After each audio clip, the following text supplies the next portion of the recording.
Hi గారు, welcome to our channel. ప్రస్తుతం మనతో పాటు దాము బాలాజీ గారు, సీనియర్ జర్నలిస్ట్ ఉన్నారు. వారితో ఒకసారి మాట్లాడదాం. నమస్కారం సార్. నమస్తే. సార్, ఆర్జీవి గారు తన కేసుకు సంబంధించింది ఒక 26 పాయింట్లతో ఒక లెటర్ రాశారు సార్. ఆ లెటర్ ఇప్పుడు సోషల్ మీడియాలో కూడా వైరల్ అయిపోతుంది. ఆయన తన సర్కిల్‌లో ఉన్న వాళ్ళందరినీ కూడా షేర్ చేసేస్తున్నారు. అసల లెటర్‌లో ఏముంది? ఆయన ఏం చెప్తున్నారు? అదే విధంగా ఇప్పుడు ఆయన లాయర్ కూడా మాట్లాడారంట ఈ కేసు మీద. ఆయన ఏం మాట్లాడుతున్నారు? ఈ ఆర్జీవి గారు కూడా ఒక పిటిషన్ ఏసారు సార్ కోర్టులో. దాని పరిస్థితి ఏంటి? ఆర్జీవీది ఇంకా అది సీరియల్ లాగా సాగుతుంది. ఆయన భాషలో చెప్పాలంటే ఒక వెబ్ సిరీస్ లాగా వెళ్తుంది. సో ఆర్జీవీ ఒక 2 రోజులు 3 రోజులు అయితే సైలెంట్గా ఉన్నాడు. మరి ఆయన నేను డెన్లోనే ఉన్నానని చెప్తున్నాడు. సో మరి డెన్లో ఉంటే బయటకు ఎందుకు వచ్చి పోలీసులతో మాట్లాడలేదు? పోలీసులు వచ్చినప్పుడు వాళ్ళతో మాట్లాడచ్చు కదా అన్న ప్రశ్న వస్తుంది. సో ఏదేమైనా ఆయన మొత్తానికైతే పోలీసులకి దొరకకూడదన్న ఆలోచనలో 2-3 రోజులు ఉన్నట్టుగా అర్థమవుతుంది. ఎందుకంటే కోర్టులో అది పెండింగ్లో ఉంది, ముందస్తు బెయిల్. సో ఒకవేళ బెయిల్ వస్తే మనకి ఇబ్బంది ఉండదు. బెయిల్ రాకపోతే ఈ లోపల వీళ్ళు ఏమన్నా అరెస్ట్ చేసి తీసుకెళ్ళి నన్ను అరెస్ట్ చేస్తారా అన్న ఫీలింగ్ అయితే ఆయనకు ఉండే అవకాశం ఉంది. ఎందుకంటే ఆయనే చెప్పాడు, నా 3rd డిగ్రీ ఉపయోగించే పరిస్థితి ఉందని.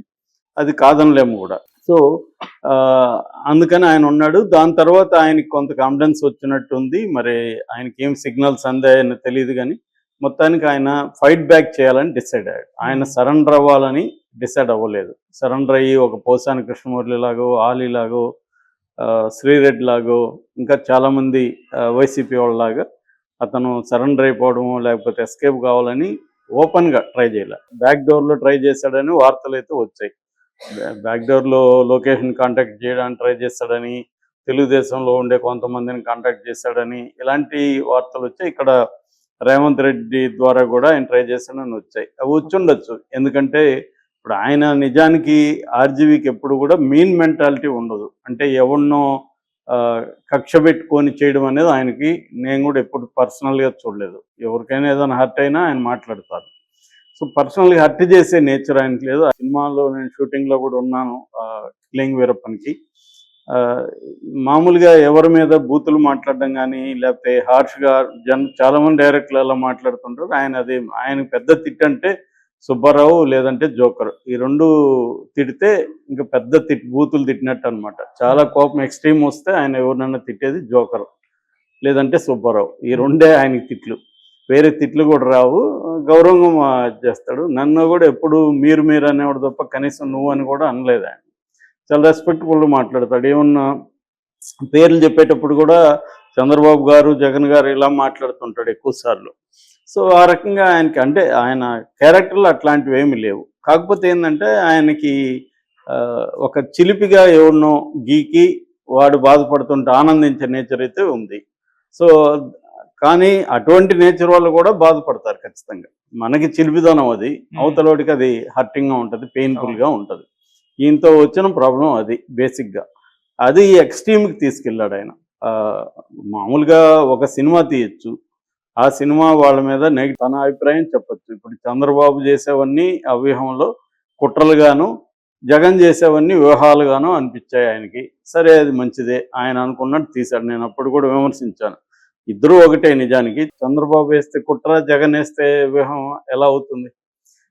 ఇద్దరు కుట్రలు అయితే ఇద్దరు కుట్రలు, ఇద్దరు వ్యూహాలు అయితే ఇద్దరు వ్యూహాలు. ఇవాళ రాజకీయాల్లో కుట్రలు అనేవి వ్యూహాలే ఉంటాయి.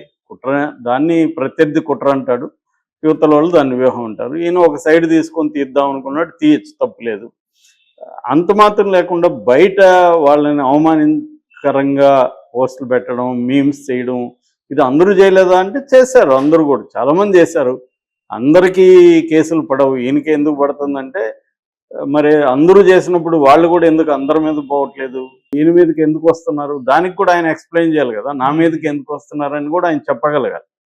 అది ఆయన చెప్పలేకపోతున్నాడు. నీ మీదకి ఎందుకు వస్తున్నారు, అందరి మీదకి ఎందుకు రావట్లేదు, చాలామంది విమర్శించారు, వాళ్ళ మీదకి ఎందుకు వెళ్ళట్లేదు అంటే ఈయన ఒక ఇన్ఫ్లుయెన్షియల్ పర్సను. ఈయన ఏది చేసినా అది వైరల్ అవుతుంది. దీని ఎఫెక్ట్ వాళ్ళ మీద ఎక్కువ ఉంటుంది. రెండోది, ఈయన చాలా ఎక్స్ట్రీమ్కి వెళ్ళి ఇటు పవన్ కళ్యాణ్ కానీ, ఇటు లోకేష్ని కానీ, చంద్రబాబుని కానీ చేయడం అనేది వాళ్ళకి హర్టింగ్గా ఉంది.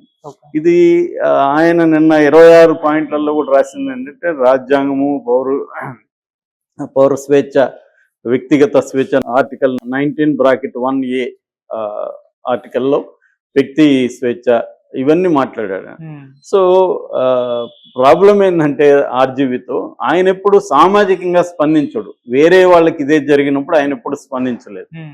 ఇప్పుడు ఆయన స్పందించాలని కోరుకుంటే జరగదు అంత ఈజీగా. అది ఆయన చెప్పిన పోయమే ఆయనకు వర్తిస్తుంది. నువ్వు వేరే వాళ్ళకి జరిగినప్పుడు ఒక సాయిబాబా లాంటి సాయిబాబా ఏం చేశాడు? ఆయన 95% వికలాంగుడు. ఆయన ఏమన్నా ఆయుధాలు పట్టుకొని గవర్నమెంట్కి వ్యతిరేకంగా పోరాడాడు. ఆయన కూడా భావాలు ఎక్స్ప్రెస్ చేశాడు. ఆయన అభిప్రాయాలు ఆయన చెప్పాడు. దానికి ఆయన్ని 10 ఏళ్ళు ఒక ఫాల్స్ కేసు పెట్టి అత్యంత దారుణంగా అండాసెల్లో పెట్టినప్పుడు ఈయన ఎందుకు మాట్లాడలేదు ఒక పబ్లిక్ ఫిగర్గా? అంటే తన దాకా వస్తేనే వ్యక్తి స్వేచ్ఛ, అన్యాయము, అక్రమం ఇవన్నీ గుర్తొచ్చాయా? సో ఇదేంటంటే నా ఇష్టం, నేను ఎవరిని కేర్ చేయను అనుకునే బిహేవియర్ ఉన్నప్పుడు రియాక్షన్స్ కూడా అలాగే ఉంటాయి. నీకు ఒక ప్రాబ్లం వచ్చినప్పుడు కూడా ఎవరు కేర్ చేయరు. సో అందుకనే ఇప్పటికి కూడా ఆయనకి చూస్తే మనం ఐ స్టాండ్ విత్ ఆర్జీవి అనే ఒక క్యాంపెయిన్ అనేది ఇక్కడ ఎందుకు జరగట్లేదు? నిజానికి ఆయనకి చాలా మంది ఆయన అంటే ఇష్టమైన వాళ్ళు, ఇంక్లూడింగ్ నాకు కూడా ఆయన అంటే ఇష్టం, నో డౌట్. ఒక డైరెక్టర్గా is a great director, legendary director, భారతదేశం గర్వించదగిన డైరెక్టర్ అని నా అభిప్రాయం. కానీ మనం ఒక ఇష్యూని మాట్లాడేటప్పుడు ఆబ్జెక్టివ్గా మాట్లాడాల్సిన అవసరం ఉంటుంది. రెండు వైపులా బ్యాలెన్సింగ్గా మాట్లాడాల్సిన అవసరం ఉంటుంది. సో ఆ యాంగిల్లో చూసుకున్నప్పుడు ఆయనకి ఎందుకు మద్దతు రాలేదంటే ఆయన ఎక్స్ట్రీమ్గా వెళ్ళాడు అనేది అందరూ అభిప్రాయం. ఆయన సపోర్ట్ చేసేవాళ్ళు కూడా ఈయనకి ఎందుకు, ఈయన మంచి ఫిల్మ్ మేకరు, మంచి ఫిల్మ్స్ తీసుకోకుండా ఇదేదో చిల్లర వ్యవహారం లాగా ఎందుకు సార్ ఈయనకని అడిగేవాళ్ళే ఎక్కడికి పోయినా ఉన్నారు. అది నా ఇష్టం అనొచ్చు ఆయన. మరి నీ ఇష్టం అనే కాన్సిక్వెన్సెస్ ఫేస్ చేయాలి. మన ఇష్టం అన్నట్టుగా సమాజంలో ఉండడానికి ఎవరికి కూడా అల్టిమేట్గా ఫ్రీడమ్ ఉండదు. ఆయన చెప్పే ఫ్రీడమ్ ఆఫ్ ఎక్స్ప్రెషన్కి కూడా లిమిటేషన్స్ ఉంటాయి. ఫ్రీడమ్ ఆఫ్ ఎక్స్ప్రెషన్ ఎప్పుడు ఇతరులను ఇబ్బంది పెట్టడం కానీ, ఇతరులను అవమానకరంగా చూడడం కానీ, దానివల్ల సమాజంలో అలజడు వచ్చే విధంగా చేస్తే, ఇలాంటి కొన్ని కారణాలతో ఉంటే కాన్సిక్వెన్సెస్ ఉన్నప్పుడు ఆ వ్యక్తి మీద కేసులు పెడతారు. ఇది ఆర్జీవితో మొదలయ్యి ఆర్జీవితో ఎండ్ అయ్యేది కాదు. స్టేట్ని, ప్రభుత్వాలను విమర్శించే అనేక మంది మీద కేసులు ఇక్కడ కూడా మనం చూసాం. హరగోపాల్, ఆయన ఊరు పౌరకుల నాయకుడు, ఆయన మీద ఉపా చట్టం పెట్టారు. అన్లాఫుల్ యాక్టివిటీస్ కింద ఆయన మీద కేసీఆర్ గవర్నమెంట్ పెట్టింది. మరి అప్పుడేమన్నా ఈయన మాట్లాడా? ఈయన ఏ ప్రభుత్వంలో ఎవరి మీద ఎలాంటి అక్రమ కేసులు పెట్టినా వాక్ స్వాతంత్రానికి భంగం కలిగించే విధంగా ఉన్న ఆర్జీవి ఎప్పుడు ఎవరి వైపు నిలబడలేదు. దళితుల వైపు నిలబడలేదు, ఏ సెక్షన్ వైపు నిలబడలేదు. ఆయనకి అసహ్యం కూడా ఈ ఉద్యమాలంటే ఆయనకి చాలా చిన్న చూపు, అసహ్యం కూడా. ఆయనకి వ్యక్తి స్వేచ్ఛ ఇంపార్టెంట్. అట్లాంటప్పుడు ఇవాళ సమాజం నుంచి ఆయన మద్దతు కోరుకుంటూ అందరికీ ఇది పంపిస్తే మద్దతు రాదు ఆయనకి. ఎందుకు రాదంటే ఆయన కవిత కోట్ చేసినట్టే, వాళ్ళు జ్యూస్ కోసం వచ్చినప్పుడు నేను మాట్లాడలేదు, వాళ్ళు కమ్యూనిస్టుల కోసం వచ్చినప్పుడు నేను మాట్లాడలేదు, వాళ్ళు ట్రేడ్ యూనియన్ కోసం వచ్చినప్పుడు నేను మాట్లాడలేదు, ఇప్పుడు నా కోసం వస్తే ఎవరు మాట్లాడేవాళ్ళు లేరు అనేది జర్మన్ పోయిట్ రాసిన కవిత. దాన్ని ఆయన కోట్ చేశాడు. అదే ఆయనకు కూడా వర్తిస్తుంది. మనం ఎవరి వైపైనా నిలబడితే మన వైపు నిలబడతారు. సో అది ఆయన ఆలోచించుకోవాలి. ఆయన రాసిన పాయింట్లు అయితే ప్రధానంగా ఆయన రాసిన పాయింట్లు తప్పని నేను అనట్లేదు. ఆయన ఖచ్చితంగా ఓపెన్గా మాట్లాడడం నాకు నచ్చింది.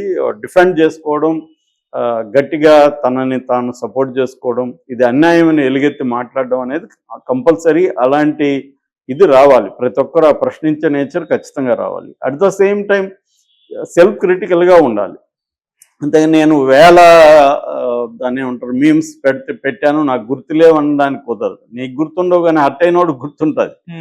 ఇప్పుడు ఈయన 100 మందిని అవమానకరంగా మాట్లాడినప్పుడు ఆయన మర్చిపోవచ్చు, కానీ 100 మందికి అయితే గుర్తుంటుంది కదా. మన జీవితంలో అందరూ మనల్ని అవమానపరచరు కదా. ఇప్పుడు లోకేష్ను, చంద్రబాబును, పవన్ కళ్యాణ్ ఈయనలాగా ఒక 10 మందో 20 మందో అవమానకరంగా మాట్లాడి ఉంటారు.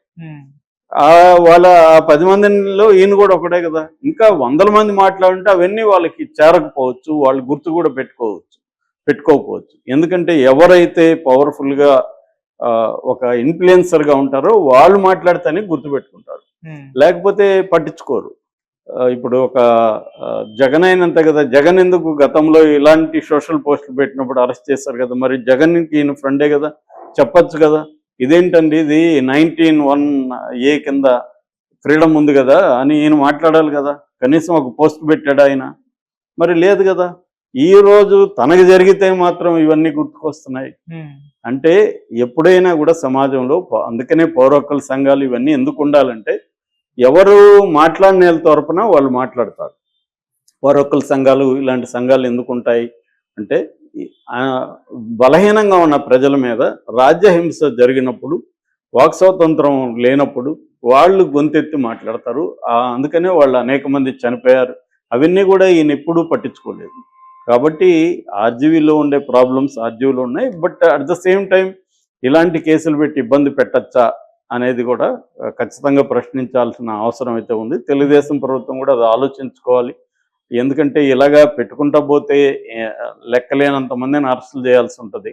దానివల్ల వాళ్ళకి కూడా వ్యతిరేకత వస్తుంది. అట్లాగే తెలుగుదేశంలో ఉండి జనసేనలో ఉండే వాళ్ళు కూడా ఇలాగే ఉన్నారు కదా, మరి వాళ్ళ మీద ఎందుకు పెట్టట్లేదు అన్న విమర్శ కూడా తెలుగుదేశం మీద వస్తుంది. దాన్ని ఆలోచించుకోవాలి. మామూలుగా అయితే చంద్రబాబు ఇలాంటి రివెంజీ పాలిటిక్స్కి వెళ్ళడు.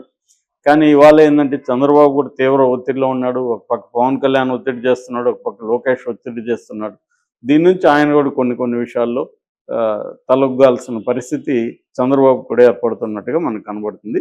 ఇక కోర్టులో నిన్న ఒక పిటిషన్ వేశాడు, క్వాష్ పిటిషన్. అదేంటంటే ఒక కేసు కింద అనేక ఎఫ్ఐఆర్లు, అంటే ఒక నేరానికి అనేక ఎఫ్ఐఆర్లు ఉండకూడదు అనేది సుప్రీంకోర్టు కూడా అనేక చెప్పింది. ఇప్పటికీ ఈయన మీద 9 కేసులు పైగా ఉన్నాయని చెప్తున్నారు.